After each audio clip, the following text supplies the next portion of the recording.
ओम नमः शिवाय। भाइयों नमस्कार। डीआर चैनल में आप सभी का स्वागत है। इस चैनल को सब्सक्राइब और लाइक जरूर करें। आज की कथा है रामेश्वर नामक ज्योतिर्लिंग के आविर्भाव तथा महत्व का वर्णन। सूत जी कहते हैं कि ऋषियों, अब मैं यह बता रहा हूं कि रामेश्वर नामक ज्योतिर्लिंग पहले किस प्रकार प्रकट हुआ। इस प्रसंग को तुम आदर पूर्वक सुनो। भगवान विष्णु के राम अवतार में जब रावण सीता जी को हरकर लंका ले गया, तब सुग्रीव के साथ 18 पहा वानर सेना लेकर श्री राम समुद्र तट आए। वहां वे विचार करने लगे कि कैसे हम समुद्र को पार करेंगे और किस प्रकार रावण को जीतेंगे। इतने में ही श्री राम को प्यास लगी। उन्होंने जल मांगा और वानर मीठा जल लेके आए। श्री राम ने प्रसन्न होकर वह जल ले लिया। तब तक उन्हें स्मरण हो आया कि मैंने अपने स्वामी भगवान शंकर का दर्शन तो किया ही नहीं, फिर यह जल कैसे ग्रहण कर सकता हूँ। ऐसा कहकर उन्होंने उस जल को नहीं पिया। जल रख देने के पश्चात रघुनंदन ने पार्थिव पूजन किया। आह्वान आदि 16 उपचारों को प्रस्तुत करके विधि पूर्वक बड़े प्रेम से शंकर जी की आराधना की। प्रणाम तथा दिव्य स्तोत्रों द्वारा यंत्र पूर्वक शंकर जी को संतुष्ट करके श्री राम ने भक्ति भाव से उनसे प्रार्थना की। श्री राम जी बोले कि उत्तम व्रत का पालन करने वाले मेरे स्वामी देव महेश्वर, आपको मेरी सहायता करनी चाहिए। आपके सहयोग के बिना मेरे कार्य की सिद्धि अत्यंत कठिन है। रावण भी आपका ही भगत है। वह सबके लिए समर्था दुर्जय है, परंतु आपके दिए हुए वरदान से वह सदा द्रप में भरा रहता है। वह किरभवन विजय महावीर है। इधर मैं भी आपका दास हूँ, समर्था आपके अधीन रहने वाला हूँ। सदाशिव यह विचार आपको मेरे प्रति पक्षपात करना चाहिए। सूत जी कहते हैं कि इस प्रकार प्रार्थना और बारंबार नमस्कार करके उन्होंने उच्च स्वर से जय शंकर जय शंकर जय शिव इत्यादि का उद्घोष करते हुए शिव का स्तवन किया। फिर उनके मंत्र के जप और ध्यान में तत्पर हो गए। तत्पश्चात पुण्य पूजन करके वे स्वामी के आगे नाचने लगे। उस समय उनका हृदय प्रेम से दृढ़ हो रहा था। फिर उन्होंने शिव के संतोष के लिए गाल बजाकर अवकत शब्द किया।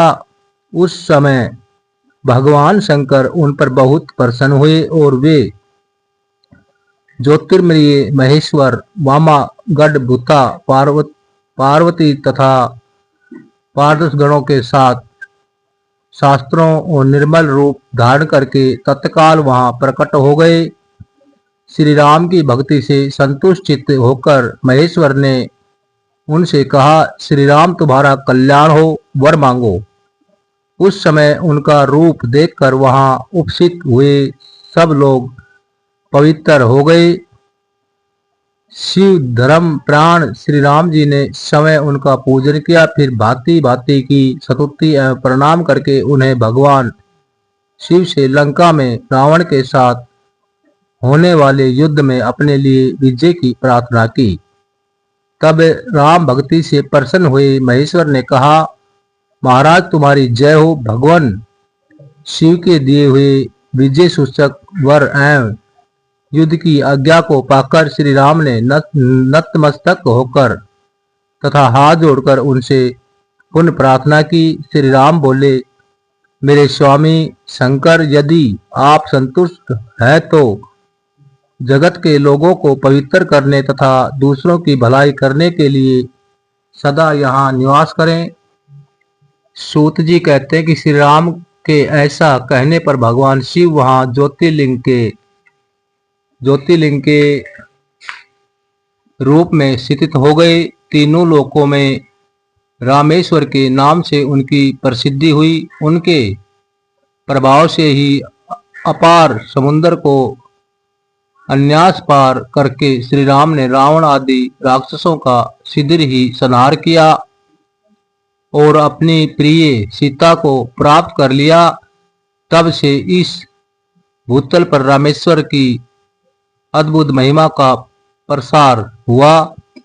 भगवान रामेश्वर सदा भोग और मोक्ष देने वाले तथा भक्तों की इच्छा पूर्ण करने वाले हैं।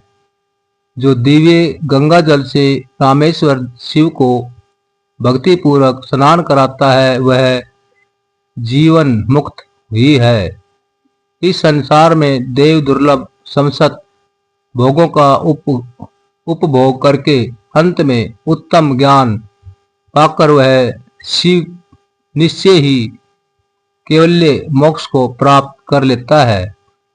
इस प्रकार मैंने तुम लोगों से भगवान शिव के रामेश्वर नामक दिव्य ज्योतिर्लिंग का वर्णन किया, जो अपनी महिमा सुनाने वाले के समस्त पापों का अपहरण करने वाला है।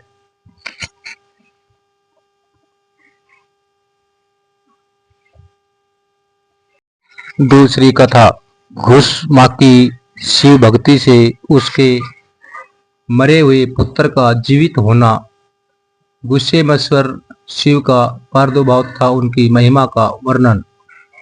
सूत जी कहते हैं, अब मैं धुष्मेश नामक ज्योतिर्लिंग के प्रादुर्भाव का और उनके महत्व का वर्णन करूंगा।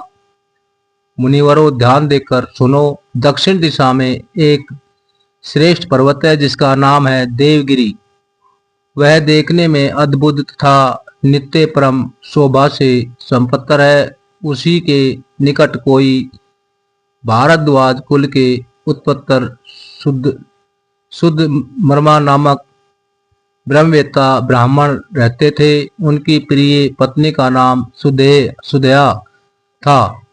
वह सदा शिव धर्म के पालन में तत्पर रहती थी, घर के कामकाज में कुशल थी और सदा पति की सेवा में लगी रहती थी। दिव्य श्रेष्ठ सुधर्मा भी देवताओं और अतिथियों के पूजक थे। वे वेद वर्णित मार्ग पर चलते और नित्य अग्निहोत्र किया करते थे। तीनों काल की संध्या करने से उनकी कांति सूर्य के समान उदीप थी। वे वेद शास्त्रों के समर्थ थे और शिष्यों को पढ़ाया करते थे। धनवान होने के साथ ही बड़े दाता थे। सौजान्य आदि सद्गुणों के भजन थे। शिव संबंधी पूजन आदि कार्य में ही सदा लगे रहते थे। वे स्वयं तो शिव भगत थे ही, शिव भक्तों से बड़ा प्रेम रखते थे। शिव भक्तों को भी वे बहुत प्रिय थे। यह सब कुछ होने पर भी उनके पुत्र नहीं था। इससे ब्राह्मणों को तो दुख नहीं होता, परंतु उनकी पत्नी बहुत ही दुखी रहती थी। पड़ोसी और दूसरे लोग भी उसे ताना मारा करते थे। वह पति से बार बार पुत्र के लिए प्रार्थना करती थी। पति उसको ज्ञानोपदेश देकर समझाते थे, परंतु उनका मन नहीं मानता था। अंत लोकतवा ब्राह्मण ने कुछ उपाय भी किया, परंतु वह सफल नहीं हुआ। तब ब्राह्मण ने अत्यंत दुखी होकर बहुत हठ करके अपनी बहन गुस्मा से पति का दूसरा विवाह करा दिया। विवाह से पहले सुधर्मा ने उनको समझाया कि इस समय तो तुम बहन से प्यार कर रही हो, परंतु जब इसके पुत्र हो जाएगा तब इससे स्पर्धा करने लगेगी। उसे वचन दिया कि मैं बहन से कभी डाह नहीं करूंगी। विवाह हो जाने पर कुसुमा दासी की भांति बड़ी बहन की सेवा करने लगी। सुधेया भी उसे बहुत प्यार करती थी रही। कुसुमा अपनी शिव भक्ति बहन की आज्ञा से नित्य 101 पार्थिव शिव लिंग बनाकर विधि पूर्वक पूजा करने लगी। पूजा करके वह निकटवर्ती तालाब में उनका विसर्जन कर देती थी। शंकर जी की कृपा से उनके एक सुंदर, सौभाग्यवान और सद्गुणा संपन्न पुत्र हुआ। कुसुमा का कुछ मान बढ़ा। इससे सुधे के मन में डाह पैदा हो गई। समय पर उस पुत्र का विवाह हुआ। पुत्र वधू घर में आ गई। तब तो वह और भी जलने लगी। उसकी बुद्धि भ्रष्ट हो गई और एक दिन उसने रात में सोते हुए पुत्र को छुरे से उसके शरीर के टुकड़े टुकड़े कर मार डाला और कटे हुए अंगों को उसी तालाब में ले जाकर डाल दिया जहां कुसुमा प्रतिदिन पार्थिव लिंगों का विसर्जन करती थी। पुत्र के अंगों को उस तालाब में फेंककर वह लौट आई और घर में सुखपूर्वक सो गई। कुसुमा सवेरे उठकर प्रतिदिन का पूजन आदि कर्म करने लगी। श्रेष्ठ ब्राह्मण सुधर्मा समय भी नित्य कर्म में लग गए। इसी समय उनकी ज्येष्ठ पत्नी सुधा भी उठी और बड़े आनंद से घर के काम काज करने लगी, क्योंकि उसके हृदय में पहले जो ईर्ष्या की आग जलती थी वह सब बुझ गई थी। प्रातःकाल जब बहू ने उठकर पति की सैया को देखा तो वह खून से भीगी दिखाई दी थी और उस पर शरीर के कुछ टुकड़े दृष्टिगोचर हुए। इससे उसको बड़ा दुख हुआ। उसने सास कुसुमा के पास जाकर निवेदन किया, उत्तम व्रत का पालन करने वाली आइए, आपके पुत्र कहाँ गए? उनकी सैया रक्त से भीगी हुई है और उस पर शरीर के कुछ टुकड़े दिखाई देते हैं। हाय, मैं मारी गई, किसने यह दुष्ट कर्म किया है? ऐसा कहकर वह बेटे की प्रिय पत्नी भांति भांति से करुणा विलाप करती हुई रोने लगी। सुधर्मा की बड़ी पत्नी सुधा भी उस समय हाय मैं मारी गई ऐसा कहकर दुख में डूब गई। उसने ऊपर से तो दुख किया, किंतु मन ही मन वह हर्ष से भरी हुई थी। कुसुमा भी उस समय उस वधू के दुख को सुनकर अपने नित्य पार्थ पूजन के व्रत से विचलित नहीं हुई। उसका मन बेटे को देखने के लिए तनिक भी उत्सुक नहीं हुआ। उसके पति की भी ऐसी ही अवस्था थी। जब तक नित्य नियम पूरा नहीं हुआ तब तक उन्हें दूसरी किसी बात की चिंता नहीं हुई। दोपहर को पूजन समाप्त होने पर कुसुमार ने अपने पुत्र की भयंकर सया पर दृष्टिपात किया, तथापि उनसे मन में किसी मात्र भी दुख नहीं माना। वह सोचने लगी कि जिन्होंने यह बेटा दिया था वे ही इसकी रक्षा करेंगे। वे भगत प्रिया कहलाते हैं। काल के भी काल हैं और सत्पुरुषों के आश्रय हैं।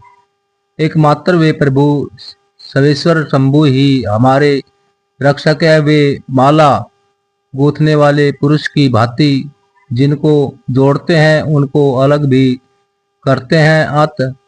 अब मेरे चिंता करने से क्या होगा? इसका तत्व का विचार करके वे उसने शिव के भरोसे धैर्य धारण किया और उस समय दुख का अनुभव नहीं किया। वह पूर्ववत पार्थिव शिवलिंग को लेकर समय स्थापित थे। शिव के नामों का उच्चारण करती हुई उस तालाब के किनारे गई। उन पार्थिव लिंगों को तालाब में डालकर जब वह लौटने लगी तो उसने अपना पुत्र उसी तालाब के किनारे खड़ा दिखाई दिया। सूत जी कहते कि ब्राह्मणों, उस समय वहां अपने पुत्र को जीवित देखकर उसकी माता गुस्मा को न तो कोई हर्ष हुआ और न ही विषाद। वह पूर्वत स्वस्थ बनी रही। इसी समय उन पर संतुष्ट हुए ज्योति स्वरूप महेश्वर शिव शीघ्र उसके सामने प्रकट हो गए। शिव बोले, सुमुखी, मैं तुम पर प्रसन्न हूँ, वर मांगो। तेरी दुष्टा सोतन इस बच्चे को मार डाला था, अत मैं उसे त्रिशूल से मारूंगा। सूत जी कहते हैं तब गुस्मा ने शिव को प्रणाम करके उस समय यह वर मांगा, नाथ जी, यह सुधया मेरी बड़ी बहन है, अत आपको इसकी रक्षा करनी चाहिए। शिव बोले, उसने तो बड़ा भारी अपराध किया है, तुम उस पर उपकार क्यों करती हो? दुष्ट कर्म करने वाले सुधया तो मार डालने के ही योग है। गुस्मा ने कहा, देव, आपके दर्शन मात्र से पातक नहीं ठहरता। उस समय आपका दर्शन करके उनका पाप भस्म हो जाए। जो आप अपकार करने वालों पर भी उपकार करता है, उसके दर्शन मात्र से पाप बहुत दूर भाग जाता है। प्रभु, यह अद्भुत भगवत वाक्य मैंने सुन रखा है, इसलिए सदाशिव जिसने ऐसा कुकर्म किया है वही करे। मैं ऐसा क्यों करूं?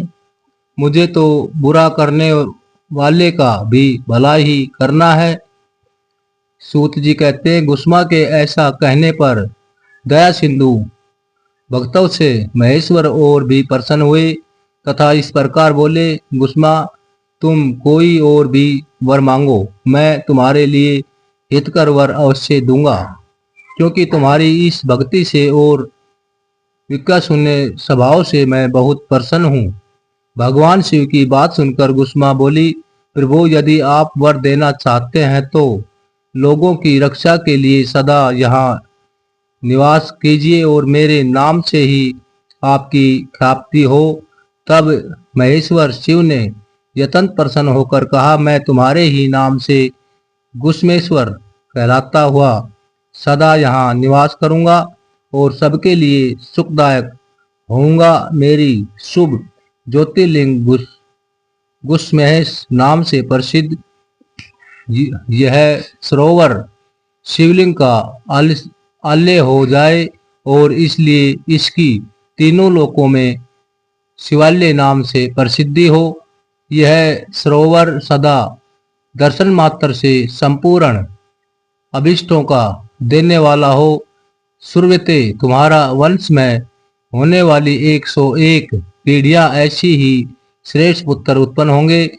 इसमें समय ही संज्ञा ही नहीं, वे सब के सब सुंदरी स्त्री, उत्तम धन और पूर्ण वायु से संपत्तर होंगे, चतुर और विद्वान होंगे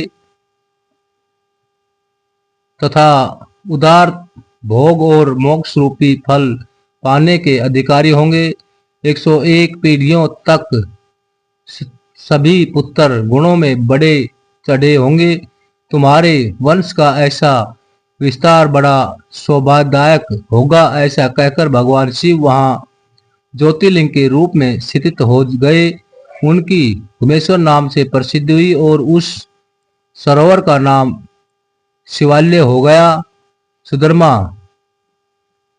गुस्मा, दुष्देही तीनों आकर तत्काल ही उस शिवलिंग की 101 दक्षिणवर्त परिक्रमा की। पूजा करके परस्पर मिलकर मन का मैल दूर करके वे सब वहां बड़े सुख अनुभव करने लगे। पुत्र को जीवित देखकर सुधे बहुत लज्जित हुई और पति तथा गुस्मा से क्षमा प्रार्थना करके उसे अपने पाप के निवारण के लिए प्रायश्चित किया। मुनीश्वर, इस प्रकार वह गुमेश्वर लिंग प्रकट हुई। उसका दर्शन और पूजन करने से सदा सुख की वृद्धि होती है। ब्राह्मणों, इस तरह मैंने तुमसे 12 ज्योतिर्लिंगों की महिमा बताई है। ये सभी लिंग संपूर्ण कामनाओं को पूर्व तक तथा भोग और मोक्ष देने वाले हैं। जो इन ज्योतिर्लिंग की कथाओं को पढ़ता और सुनता है वह सब पापों से मुक्त हो जाता तथा भोग और मोक्ष पाता है।